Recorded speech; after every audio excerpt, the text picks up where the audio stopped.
Chers amis, chers téléspectateurs, je vous souhaite la bienvenue à notre émission Au fil de l'Évangile. Vous savez, à travers les récits des Évangiles, on rapporte que Jésus a accompli au moins 34 miracles. Et selon un sondage récent, vous savez, 35% des personnes qui ont été interrogées ont affirmé croire au miracle. 62% disaient ne pas croire au miracle. Et 3% n'avaient pas d'opinion sur le sujet. Dans le même sondage, 31% des gens y voyaient un phénomène que l'on ne peut pas expliquer. 27% y voyaient un événement heureux auquel on ne s'attendait pas. Mais savez-vous, seulement 8% des gens interrogés voyaient dans le miracle une intervention divine, une intervention de Dieu. Vous savez, pour nous, chrétiens, à travers les miracles accomplis par Jésus dans les évangiles, peut-on encore apprendre quelques leçons importantes pour notre vie quotidienne, ou sur Jésus lui-même? Alors, vous savez, je vous invite à rester avec nous aujourd'hui pour approfondir ce sujet un petit peu avec notre invité, M. Harry Louis. Harry Louis, c'est un plaisir de vous avoir ici avec nous à l'émission aujourd'hui. Je suis très content que vous ayez accepté de partager avec nous. Le plaisir est à moi et je suis très content aussi d'être parmi vous. Vous savez, vous êtes quelqu'un qui aimait beaucoup partager, qui aimait enseigner, approfondir la parole de Dieu et la partager. Est-ce que vous avez toujours eu ce désir de partage de la parole? J'ai toujours eu ce désir de partager la parole de Dieu et malheureusement, je ne le fais pas assez souvent. Et vous savez, la parole de Dieu pour moi, c'est comme une nourriture. Et à chaque fois que je mange quelque chose de bon, que j'aime, pour être vraiment satisfait, il faut que je le partage. Et c'est de la même façon, la parole de Dieu, elle est bonne à mon goût et j'aimerais tout le temps ce désir de partager la parole de Dieu. Et quel texte vous avez choisi de partager avec nous aujourd'hui?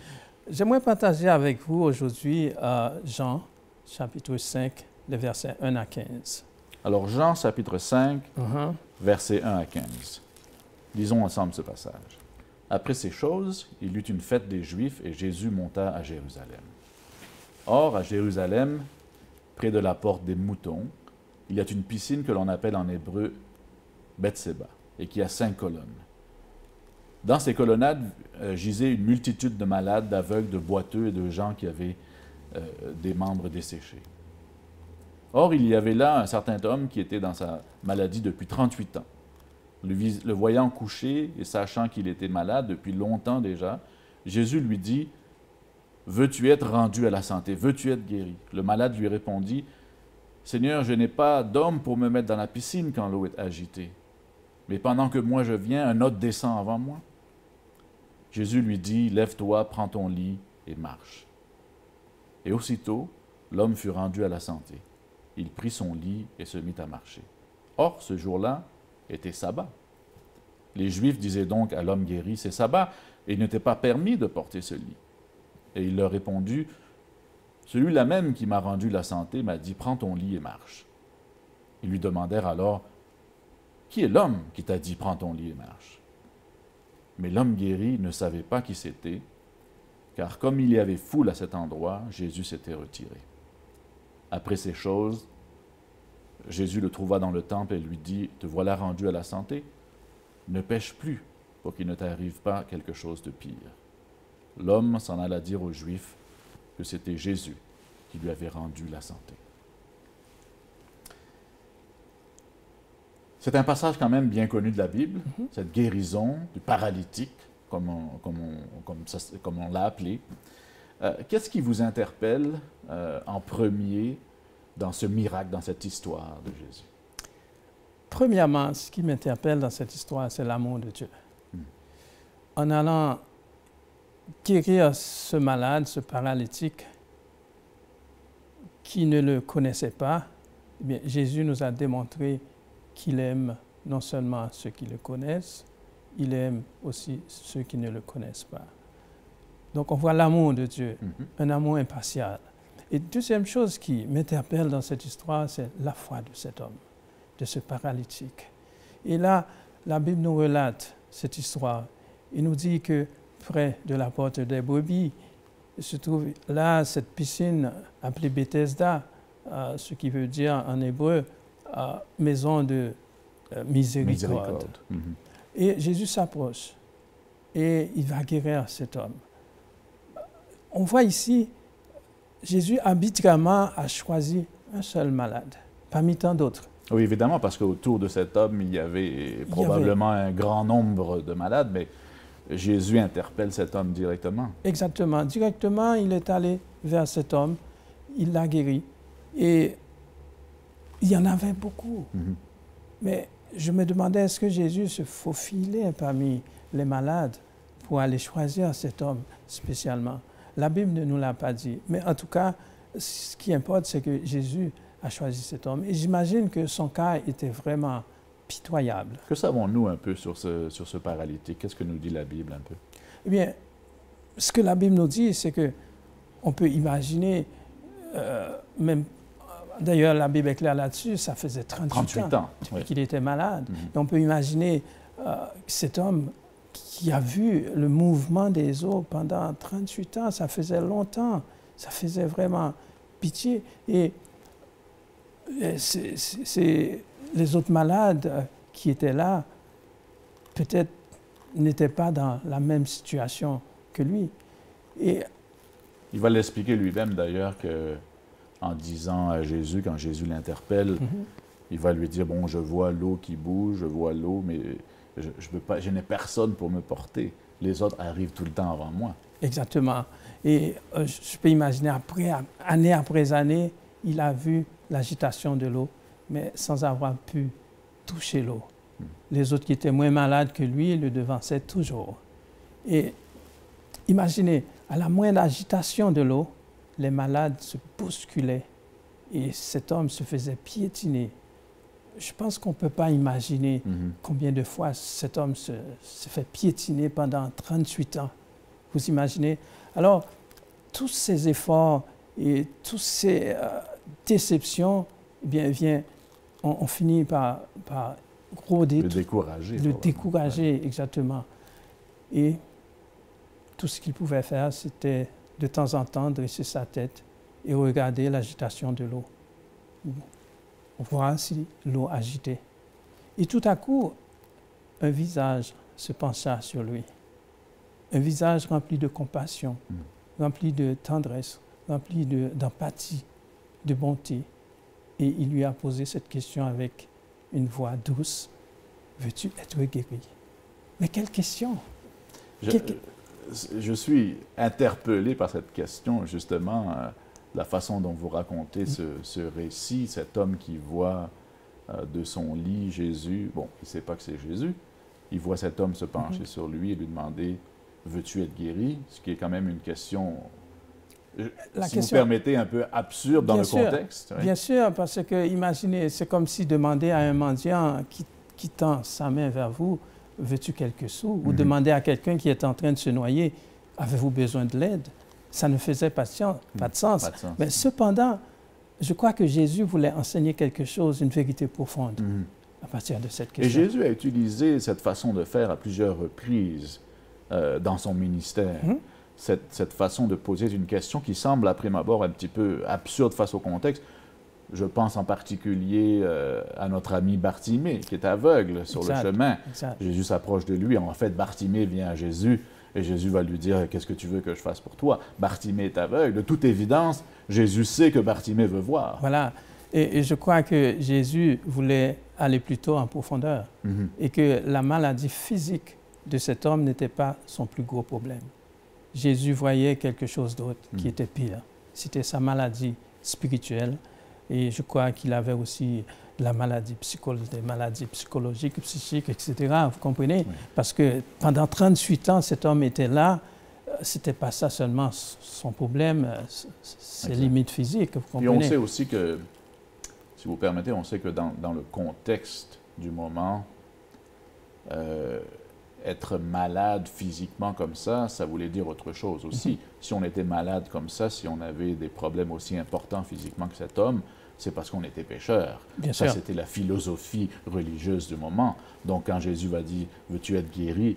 comme vous dites, il parle de deux choses. Oui. De deux choses. Comme je viens de dire, donc non seulement sa maladie physique, mais aussi sa maladie spirituelle. Etc. Et je crois que cet homme ne savait pas s'il était si malade spirituellement. Et c'est à ça que je voulais, que Jésus voulait en venir. Veux-tu être guéri? Tout à l'heure, vous avez parlé d'un point important qui vous interpellait par rapport à l'amour de Jésus. C'est intéressant de constater que ce miracle de Jésus ne se retrouve que dans le livre de Jean. Les autres évangiles n'en parlent pas. Est-ce que vous avez peut-être une théorie là-dessus? En fait, c'est simple. L'évangile de Jean a été écrit, vous savez, pour que le monde puisse croire que Jésus était le Christ, que Jésus était le Fils de Dieu, et qu'il était le Rédempteur de tous ceux qui croient en lui. Vous voyez? Et justement, l'évangile de Jean a rapporté 8 miracles, en plus la résurrection de Jésus. Je crois que c'est pour établir ou prouver en quelque sorte ce point. La divinité de Jésus. Et l'apôtre Jean n'a pas parlé non plus des paraboles de Jésus. Donc, il n'a parlé que des miracles. Et pourquoi? Je crois qu'il voulait mettre l'emphase sur Jésus en tant que la révélation de Dieu. Et ce point, ce miracle évoque, je crois, qu'il était Dieu, qu'il était puissant, qu'il pouvait faire tout, qu'il pouvait guérir non seulement nos maladies physiques, mais aussi nos maladies spirituelles. C'est vraiment intéressant, cette histoire. Alors, Henri-Louis, je lance une question comme ça qui m'interpelle un petit peu quand on lit le texte de ce miracle de Jésus. Alors qu'à d'autres reprises, on parlait tout à l'heure de Bartimée, mais à d'autres reprises dans son ministère, après une guérison, Jésus va dire « Ta foi t'a sauvé, ta foi t'a guéri, va en paix, ne pêche plus. » Il n'y a rien de tel pour cet homme-là. Cet homme-là est guéri. Jésus lui dit « Prends ton lit, lève-toi, vas-y. » Il n'y a aucune référence à la foi de cet homme comme étant, si je peux me permettre, une condition ou une raison de sa guérison. On n'en parle pas. Est-ce que cet homme avait la foi? Bien sûr, bien sûr. La Bible nous dit que cet homme a obéi sans hésitation, instantanément à l'ordre de Jésus. Vous savez, Jésus n'a pas exigé de cet homme de la foi. Tout ce qu'il a dit à cet homme, prends ton lit, lève-toi, prends ton lit et marche. Et bien sûr, cet homme a témoigné de la foi. Et on se demande comment ça, pourquoi? Parce qu'il ne connaissait pas Jésus. Exact, oui. Mais comment il a pu obéir à l'ordre de Jésus? Je crois que c'était quand cet homme pouvait lire sur le visage de Jésus la compassion, la sympathie de Jésus, l'empathie de Jésus, et cet homme ne pouvait pas faire autre chose d'obéir au commandement de Jésus. Il y a quand même un point que j'aimerais continuer d'approfondir avec vous. On parle souvent Bon, Jésus, évidemment, a rencontré beaucoup de malades pendant son ministère. Il n'a pas guéri tous les malades. Il a guéri certaines personnes. La Bible, des fois, dit par compassion. Par compassion, il a fait ça. À cause de la foi du malade ou de la personne en face de lui, il a fait ça. Dans ce cas-ci, je suis interpellé par le fait que plus tard dans l'histoire, Jean nous relate que lorsqu'il était interrogé par les pharisiens, comme vous l'avez dit, cet homme ne sait pas qu'il a guéri. Exact. Donc, ce n'est pas une foi préconçue, ce n'est pas une idée préconçue de qui est Jésus ou quoi que ce soit. Il y a quelque chose qui a poussé quand même Jésus à faire ce miracle, j'allais dire, hors condition, si vous permettez l'expression. Et c'est pourquoi je dis, oui, il y a la foi qui a été manifestée par cet homme, comme vous dites, mais je suis interpellé quand même par le fait que Jésus était intervenu presque arbitrement, si je peux parler, de façon arbitraire. D'une façon arbitraire, bien sûr. Et je ne crois pas que cet homme connaissait Jésus ou qu'il avait la foi en Jésus. La seule chose que nous pouvons dire, c'est qu'il avait la foi suite à la rencontre, de Jésus. Ou du moins, tout de suite, à l'ordre de Jésus, qui lui a dit « Lève-toi et marche », et il a obéi. Et je crois, je le répète, c'est que c'est la compassion de Jésus qui a poussé cet homme à obéir à quelqu'un qui ne le connaissait pas. Et Jésus, je crois, connaissait ce que c'est le rejet, ce que c'est d'être rejeté par la société. Cet homme, vous savez, était rejeté par la société. Exact, oui. À cause, bien sûr, comme on disait tout à l'heure, de son état, oui, son état de péché, etc.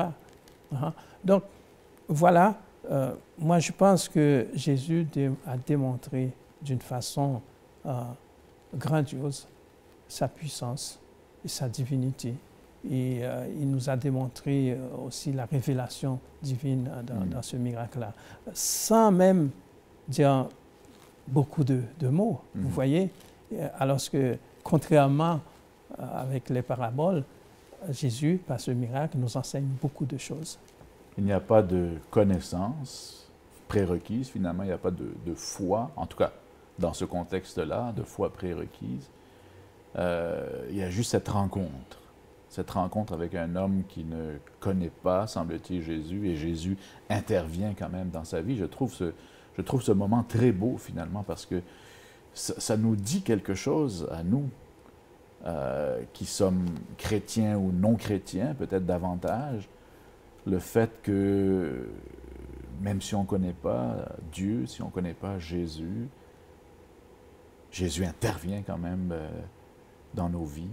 Ça me fait penser un peu au brigand qui est crucifié à côté de Jésus. Il n'y a pas eu d'interaction, semble-t-il, entre lui et Jésus. Probablement pas, il devait être en prison pendant le ministère de Jésus, mais Jésus intervient à ce moment-là dans sa vie. C'est un beau moment. C'est ça, exact. C'est exactement ça que Jésus voudrait nous enseigner. C'est que Jésus, il est impartial. Son amour est impartial. Cet homme qui ne cherchait aucune aide divine, ne priait pas Dieu, ne connaissait pas Jésus, et voilà Jésus qui intervient. Et il lui a dit, « Veux-tu être guéri ?» Vous savez, il m'est déjà arrivé dans ma vie où je ne cherchais pas Dieu, je ne priais pas. Mais j'ai pu sentir la main de Dieu, la puissance de Dieu, son amour. Cette rencontre. Cette rencontre, bien sûr, qui m'a protégé. Et c'est ça l'extraordinaire, c'est ça la bonne nouvelle de l'Évangile. Oui.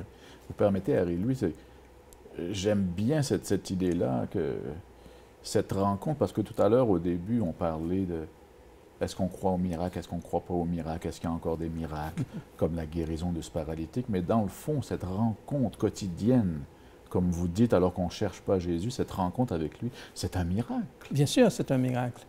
Et cela ne vient pas de nous. Vous voyez?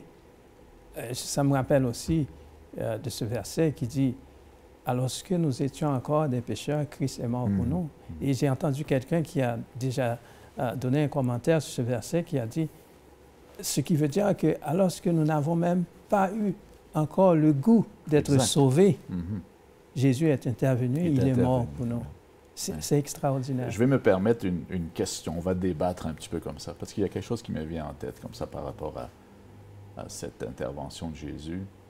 Est-ce qu'on peut présumer aussi que dans l'idée de Jésus, peut-être, il y a une autre intention que seulement celle de guérir cet homme, qui est une intention importante, évidemment, mais l'intention peut-être, une autre idée d'accomplir ce miracle le jour du sabbat. Parce qu'on sait, après, dans le reste de l'histoire, qu'il va y avoir un débat avec les pharisiens par rapport à cette intervention de Jésus le jour du sabbat. Est-ce qu'on ne peut pas peut-être présumer qu'il y avait aussi ça dans la tête de Jésus, parce qu'il aurait pu faire cette intervention peut-être un autre jour, un dimanche, quelque chose, mais il est là, il intervient le jour du sabbat. Qu'en pensez-vous? Exactement. Comme je viens de vous dire, c'est que cette parabole, ce miracle est une parabole en action. Vous voyez, Jésus voulait enseigner beaucoup de choses dans ce miracle. Et il a opéré ce miracle le jour du sabbat. On peut imaginer cet homme était guéri, et il s'en allait sur son chemin et il sautait de joie. Et j'imagine par moments, il courait même pour essayer ces jambes qui Après étaient, 38 ans. bien sûr, qui étaient venues d'être mis, qui venaient d'être mis à neuf, vous voyez. Et là, il rencontrait des pharisiens et il racontait son histoire. Mais ces pharisiens-là n'ont pas reçu cette histoire avec joie. Pourquoi? Parce que, premièrement, ils voyaient cet homme en train de violer le sabbat, hein, en emportant son lit. Exact. Et qu'est-ce qu'ils lui ont dit? Ils lui ont dit, savez-vous, il n'est pas permis de porter le fardeau le jour du sabbat. Et quel fardeau? C'est vraiment ironique, n'est-ce pas? Sa petite natte. C'est une natte. Et j'imagine, pendant 38 ans, cet homme n'a pas vraiment changé de natte, souvent. Et cette natte, pendant des années, a perdu, j'imagine, des pailles qui étaient employées à sa fabrication, vous voyez. Et l'ironie dans cette histoire, c'est que eux, les pharisiens, se sont fabriqués un fardeau, vous voyez, en mettant des restrictions sur cette institution divine qui était supposée d'être les délices, de faire les délices de l'homme. Vous voyez, c'est vraiment... Peut-être une double intention donc de Jésus lors de ce miracle. Évidemment, l'intervention dans la vie d'un homme, mais également un enseignement par rapport au sabbat. Exactement. Et là, c'est sûr que Jésus voulait enseigner qu'il est légal, il était légal, il est encore légal de faire le bien durant le sabbat. J'imagine les pharisiens qui se demandent ou qui se disent, mais pourquoi ne pas attendre 1 ou 2 jours avant de faire ce miracle? Après tout, ça faisait 38 ans depuis qu'il était malade, ce paralytique. Vous voyez, ce n'était pas une urgence. Jésus aurait pu attendre 1 ou 2 jours après le sabbat. Mais non, Jésus a opéré ce miracle pour nous démontrer qu'il était légal, il était encore légal, je répète, de faire le bien durant le sabbat. Et imaginez, si Dieu demandait au soleil d'arrêter sa fonction durant le jour du sabbat, ce serait la catastrophe. Imaginez si Dieu se reposait le sabbat en accomplissant son œuvre d'amour envers nous. Imaginez les anges, leur ministère. Dieu les envoyait, qui faisaient la navette entre le ciel et la terre pour venir délivrer les créatures de Jésus. Vous voyez, ça aurait été une catastrophe. Jésus a dit, le sabbat a été fait pour l'homme et non l'homme pour le sabbat. Donc ce jour a été en fait créé par Dieu pour le bien de l'homme, pour que l'homme puisse passer un moment, un temps de qualité avec Dieu et un temps de qualité avec sa famille, en faisant le bien également, comme Jésus a fait durant le sabbat. Donc, l'enseignement de Jésus, c'est que le sabbat, c'était un jour, une institution divine créée pour l'homme, pour le bien de l'homme, pour le bien physique et spirituel de l'homme, et que ce jour, l'homme devrait prendre le temps, un temps de qualité avec Dieu et avec sa famille. Donc voilà, c'est l'enseignement que Jésus voulait nous passer par ce miracle. Il y a évidemment beaucoup de choses à tirer, d'enseignements à tirer de ce miracle, de cette intervention de Jésus. Évidemment, le temps passe vite, mais j'aimerais quand même vous donner une petite minute pour vos dernières réflexions, le dernier peut-être message par rapport à cette histoire, à ce miracle de Jésus, à nos téléspectateurs. Vous savez, ce que je crois et ce que je partage, je veux partager aujourd'hui, c'est que Jésus peut et veut nous guérir. Il veut nous délivrer. Et non seulement nous les chrétiens, mais même ceux qui ne le connaissent pas, même ceux qui ne le cherchent pas, qui ne le suivent pas. Vous voyez, de la même façon, Jésus s'est penché sur cet homme et lui a dit, veux-tu être guéri? Il fait de même sur nous.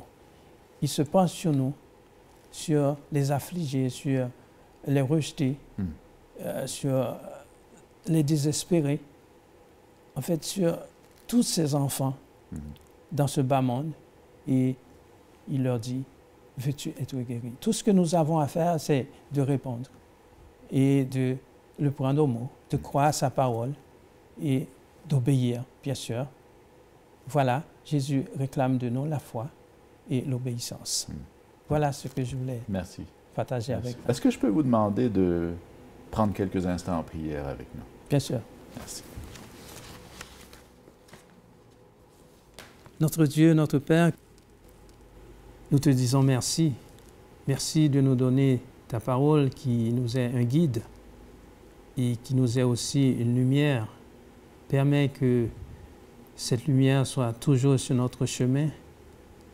Alors que nous vivons dans un monde où presque tout le monde se sent perdu, tout le monde se sent malade. Mais aide-nous, Seigneur, à comprendre que tu es là près de nous, que tu te penches sur nous pour nous demander, pour nous poser cette question. Veux-tu être guéri? Aide-nous à répondre, Seigneur, à ta voix et aide-nous à te suivre. Et comme cet homme, ce paralytique que tu as guéri, guéris-nous, Seigneur, de toutes nos maladies physiques et nos maladies spirituelles également.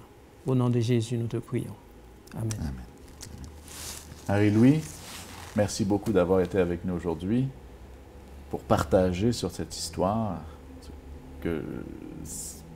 ce récit qui m'a beaucoup touché. Merci de vos explications, de vos interventions et j'espère qu'on aura l'occasion de partager encore ensemble lors d'une prochaine émission. Bien sûr, ça me ferait plaisir. Merci beaucoup.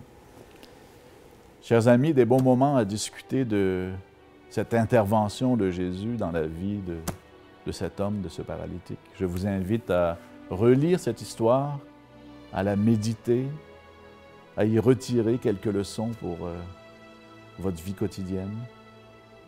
Si vous avez des commentaires, des suggestions, n'hésitez pas à nous écrire à l'adresse que vous voyez au bas de votre écran. Et en attendant, je vous souhaite bonne lecture et je vous invite à être des nôtres lors d'une prochaine émission au fil de l'Évangile. Merci.